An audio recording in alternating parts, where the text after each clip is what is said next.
And I guess I woke pretty nice time. I don't know when I actually went to bed. I think I might actually have went. Yeah, it's just whatever. Does seem to I think the fungus might be the issue in regards to awaking. Becoming woken up in the evening or in the night, and compared to the and then being tired in it's not, I'm still tired, but it's at least well, I guess my sleep hasn't been the best either these last couple of waking up here and there and all that. So I guess, but when you wake up and in regards of morning and all that, that's fine, right? It's just, where's my glasses? Incredible. That's my old glasses. I had some new. Oh yeah, this might actually be here in here.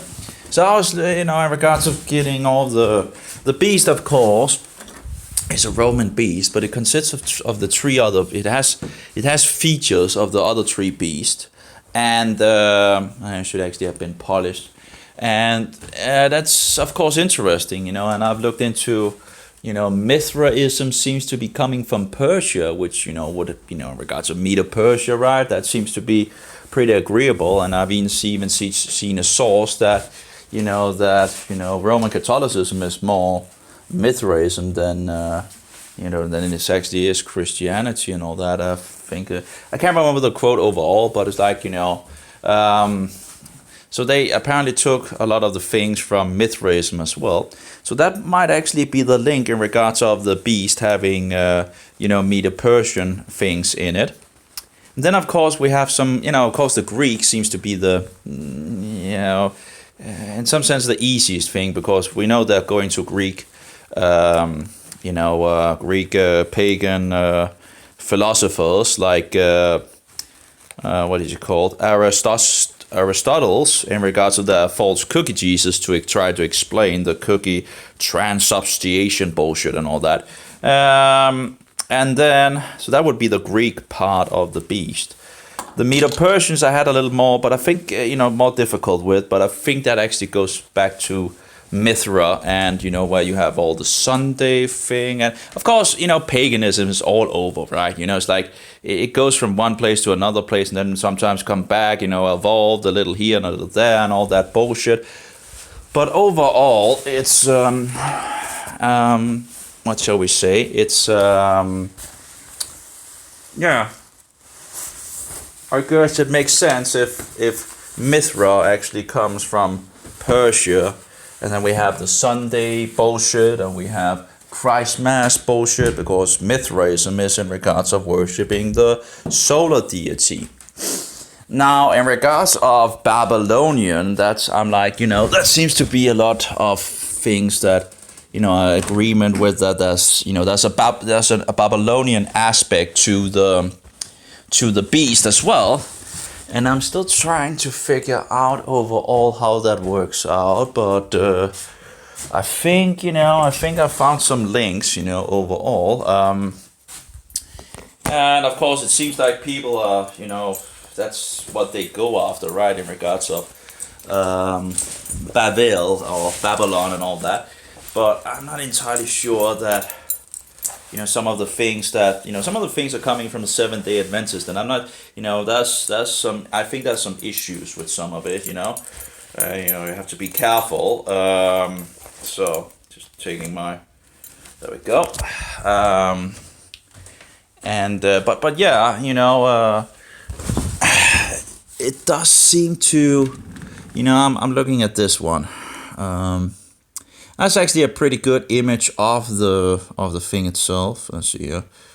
There we go, and turn around here. So,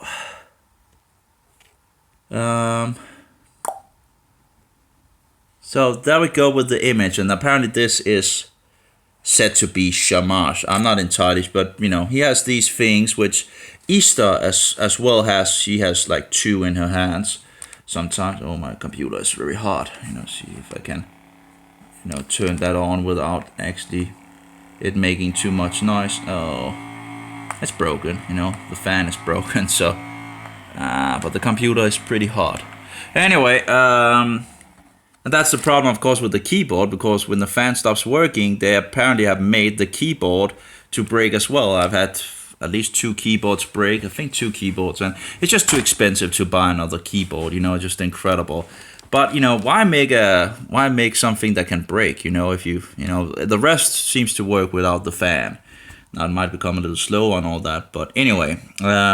I shouldn't be talking about that on the Sabbath. But yeah, anyway, so we have the moon, and apparently it seems to still have the rounding of the, a total round as well. But that's the moon, and that's just Shamash, that's the sun. That's the god Sin, and the pagan god Sin. And that's the father of Shamash, according to the Britannica and all that. And other sources as well talks about this is the father of this, and this is the sun god, the Shamash, or Uto, or whatever they call it, Uto as well. And Sin is also called something. Is it Nana or something? I think it's Nana. So you have Nana, and you have Uto, and you have Inanna. So Inanna is Easter. And Easter apparently is also called the Queen of Heaven. Interesting, right? And that's the female. That's the woman. You have a masculine, and woman, or female. Isn't that interesting? So this, is, and that's all the pictures of representing her. It looks demonic and all that bullshit, of course. Wouldn't be a surprise. But she also has like this stick thing, and I read something about that at some place, but I can't remember what it was in regards of it. And apparently this is like the sun god still, it's the middle thing here. So you have this triad in Sumeria, which is Shinarian. Here we have stars that looks like to be Easter stars, or Inanna. You have 4 of those, it seems. And then you have some writing, which I can't read. But yeah, it would be helpful to actually be able to read some of the text. But I guess one maybe needs a book or something like that to read. I don't know. There must be something out there, right? So here we go with the New World Encyclopedia. Was that in regards to the Queen of Heaven? I found it someplace. Let's see here.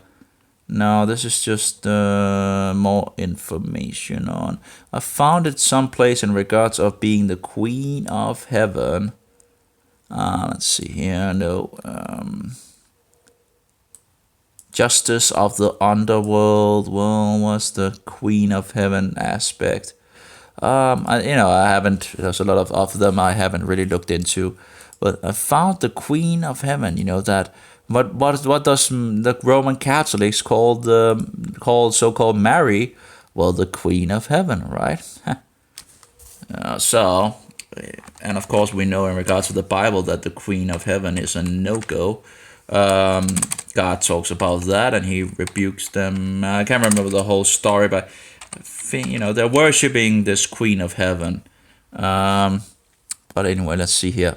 So this is the first thing, information from Britannica, Shamash.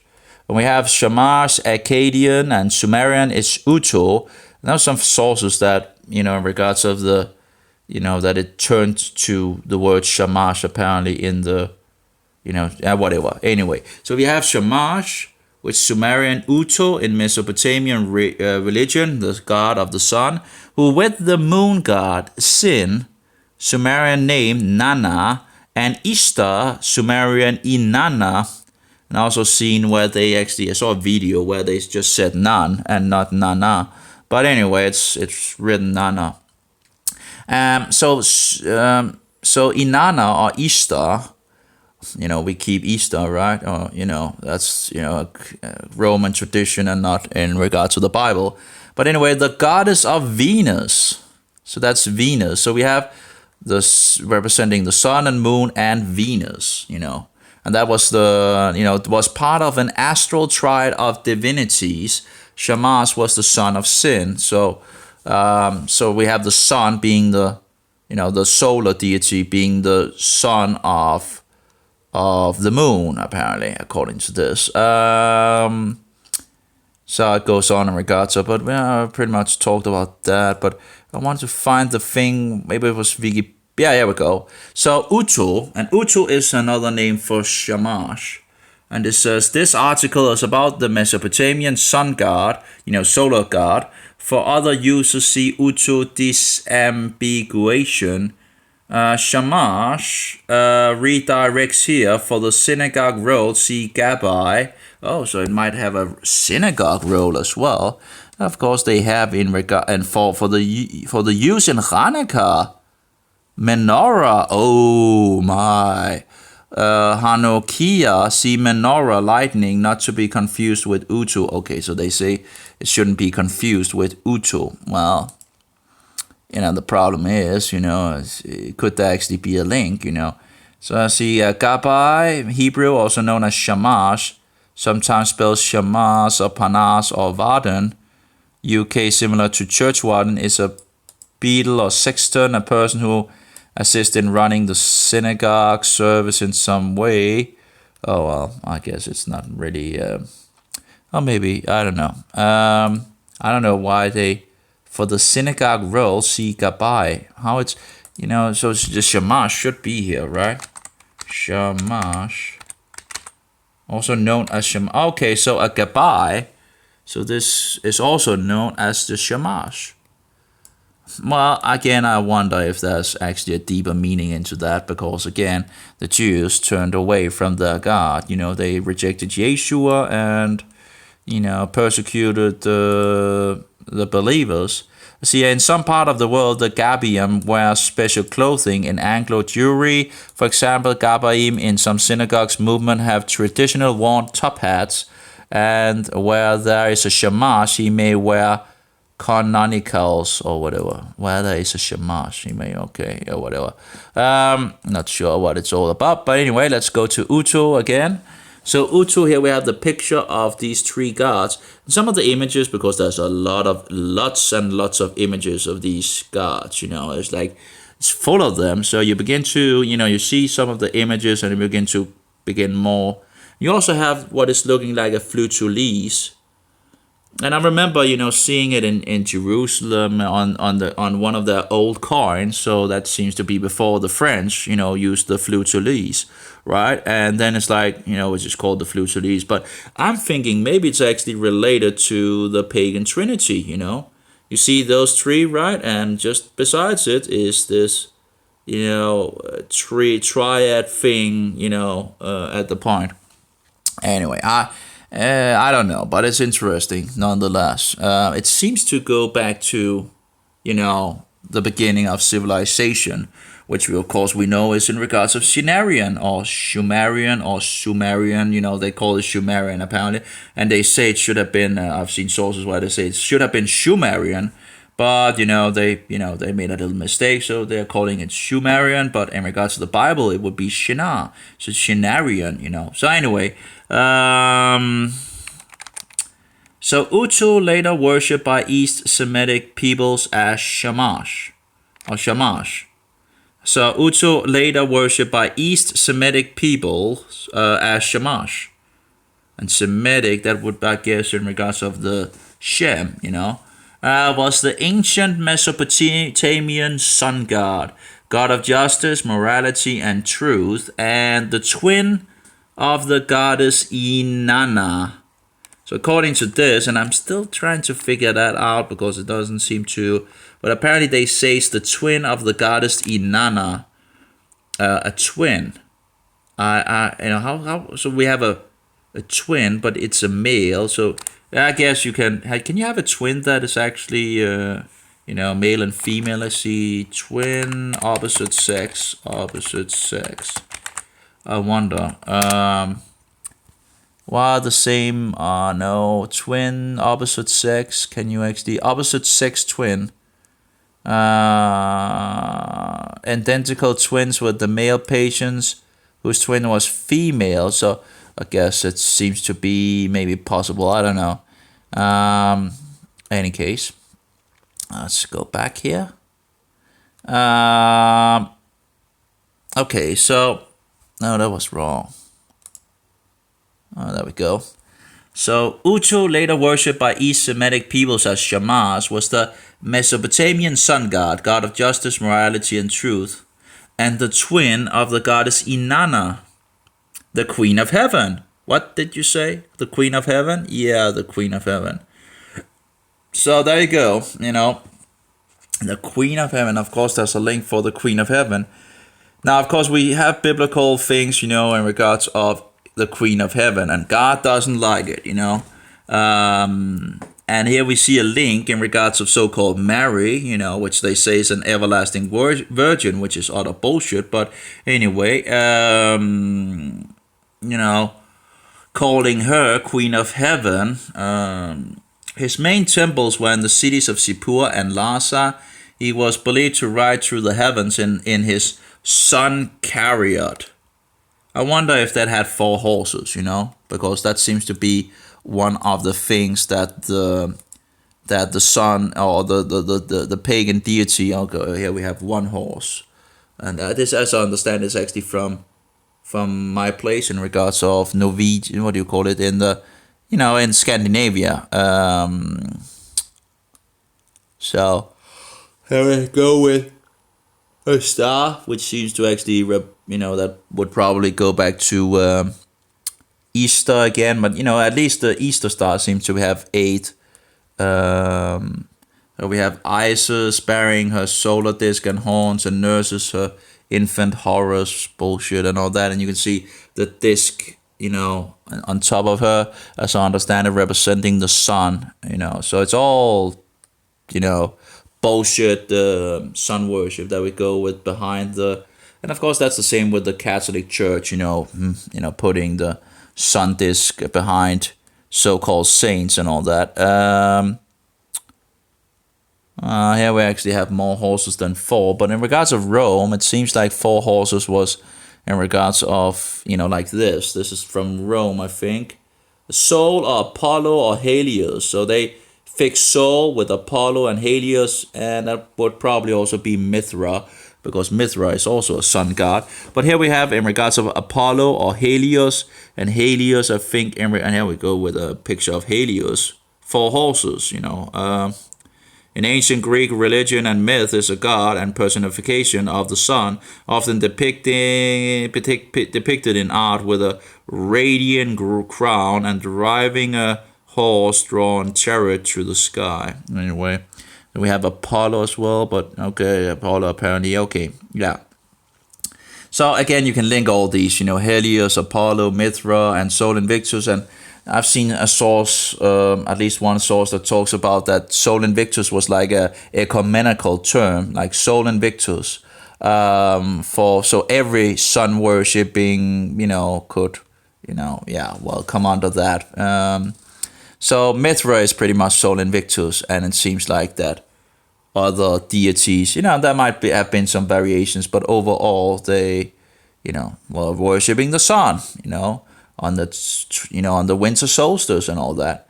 And that might not have been, it's the 25 December in the Roman calendar today, but of course they had other calendars. But again, the winter solstice is still the winter solstice, right? So here we have the Queen of Heaven. Was a title given to the number of ancient sky goddesses worshipped throughout the ancient Mediterranean and Near East during ancient times. Goddesses known to have been referred to by the title include Inanna, that would be the first one. And I guess that must be a picture of Inanna then. And then you see probably her symbol. Let's open it up and see if we can find the symbol of, that actually is Shamash. The symbol of Shamash is up there. But apparently goddess of love, beauty, the sex, desire, fertility, war, justice, and political power and all that. Yeah, well, I guess that would fit in regards of the Roman Catholic Church in regards of political power, right? But anyway, Goddess Easter, and they actually called her Easter there, on an Akkadian Empire seal. And show, okay, a card, okay. Seal 2350 to 2150 BC. She is equipped with weapons in her back, has a horned helmet and is trampling a lion.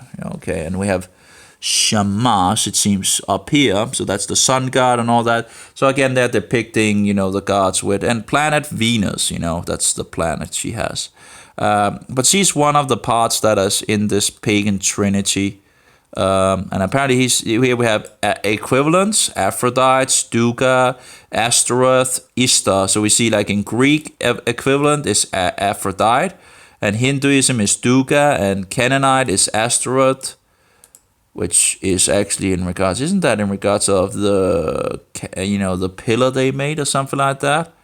I think we have something in regards of Astaroth in the Hebrew Bible, and Babylonian equivalent is Ishtar, apparently. So whatever. So I guess maybe they actually called Inanna Ishtar in Babylonia, afterwards, and when, I don't know. But yeah, any case, we have the Easter Gate, for example, in Babylon and all that. But yeah, I guess, a lot of things are coming forward these days. A lot of pagan bullshit. So Inanna, Anat, Isis, Ishtar, Astarte, Askig, and possible Asherah by the prophet Jeremiah. In Greco-Roman time, that's like in regards to Greek and Rome times, Hera and her Roman aspect Juno bore this title. Forms and content of worship varied in modern time. The title Queen of Heaven is still used by contemporary pagans to refer to the great goddess, while Catholics, Orthodox, and some Anglican Christians now apply the ancient title to Mary, the so-called mother of Jesus, Yeah, so what are they doing? They're doing like the pagans, right? Another thing where they take pagan doctrines and put it on, just get it some Christian glimmer, and then apparently everything is okay, right? Satan is very clever. It's very, deceptive. You have to be kidding me. Why would you be part of these organizations, whether Roman Catholic or Orthodox? It's just pagan bullshit and worshipping of idols and images and cookies and all that bullshit. So yeah. So that's pretty, we have some more in regards to Inanna. Inanna was a Sumerian goddess of love and war, despite her associating with mating and fertility of humans and animals. Doesn't sound like she's a virgin in any case. But of course, the Roman Catholics are saying that, Mary is an everlasting virgin, which is utter bullshit, But then, of course, they have to explain that, the brothers of Yeshua, being older brothers than actually younger brothers. And of course, they have to try to explain away that Joseph actually knew his wife after Yeshua was born, So it doesn't seem like she was a virgin after that, But of course, Roman Catholic bullshit as always. Inanna was not a mother goddess and is rarely associated with childbirth. So Inanna was not a mother goddess and is rarely associated with childbirth. Inanna was also associated with rain and storms and with the planet Venus. Well, I guess I have to dig more into these things, but whatever the case, we have a triad. We have a pagan triad in Sumeria, and it seems like also Assyria and other places. We have this triad, this pagan triad, and it might have evolved differently in different places. I don't know, but there should be some similarities as well. But the Assyrians seems to have had this.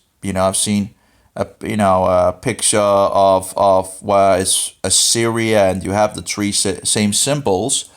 And of course, you see the symbols other places as well, but whatever. Anyway, maybe a little variation, right? But that's that's typical for paganism to have some variation and involving in different aspects.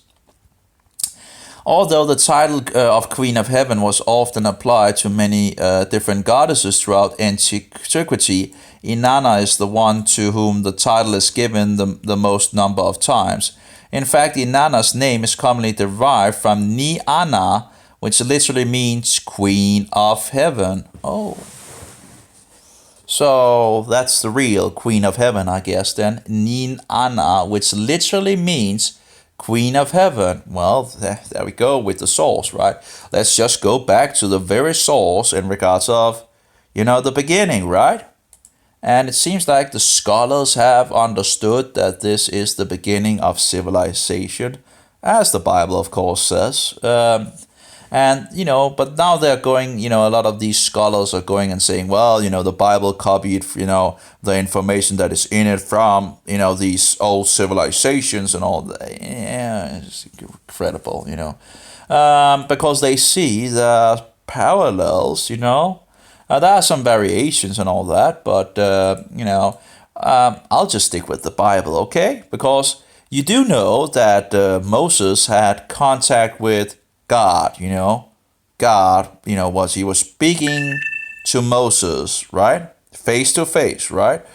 So he pretty much had God, who knows the beginning from the end to help him in regards of, what actually has been happening in the world. So, when people say that, you see some of the stories where it's just talking about the raven and talking about that, the thing that the dove actually did, the raven do instead. I've seen, I think, 2 stories of that. But I think there's like over 100 stories of a worldwide flood, from different places all over the world.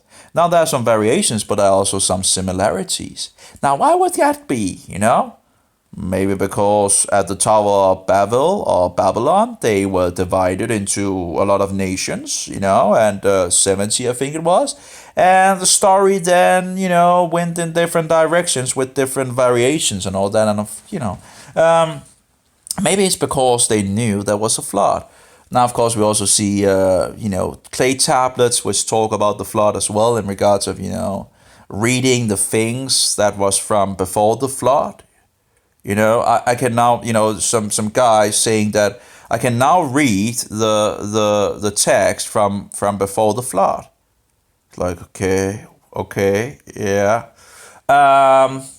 Any case, just, like saying it like it's just standard. And of course it would be standard because they would know there was a worldwide flood, because they were closer to the event. And now sitting, nearly 4,400 to 5,000 years later, we're sitting here and say, no, there was no worldwide flood. With no evidence is all over the world, both in history, both in observable, scientific, science, But no, we don't want to accept that. We want to accept evolution, which is a pagan satanic lie, which you can lead back to India. And, I do wonder, maybe you can actually lead it back to Babylon. I've seen people believe it actually goes back to Babylon.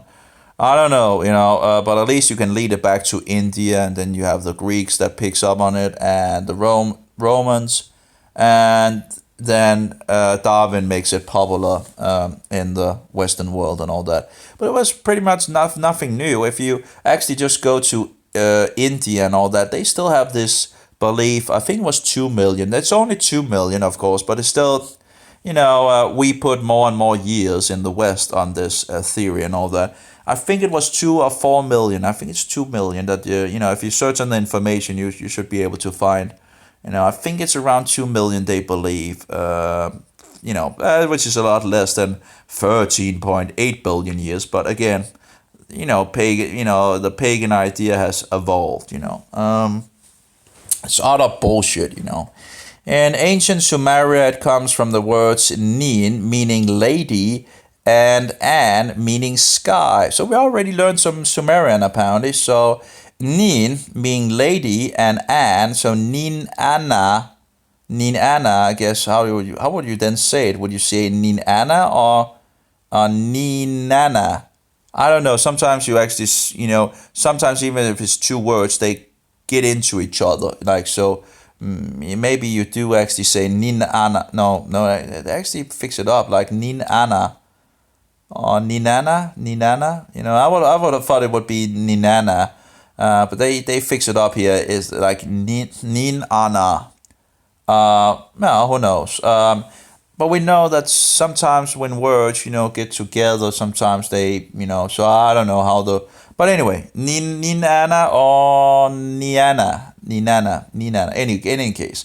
So lady and sky, I do wonder in regards of Nana, what that then means, So we have Nana, and then we have, what was Shamas, that was Uto, So anyway, so it comes from the words Nin, meaning lady, and An, meaning sky, although, so that would be lady of the sky, lady of the sky.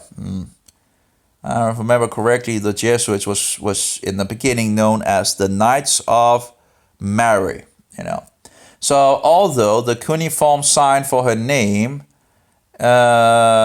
is not historically a ligature of the two, in several myths, Inanna is described as being the daughter of Nana.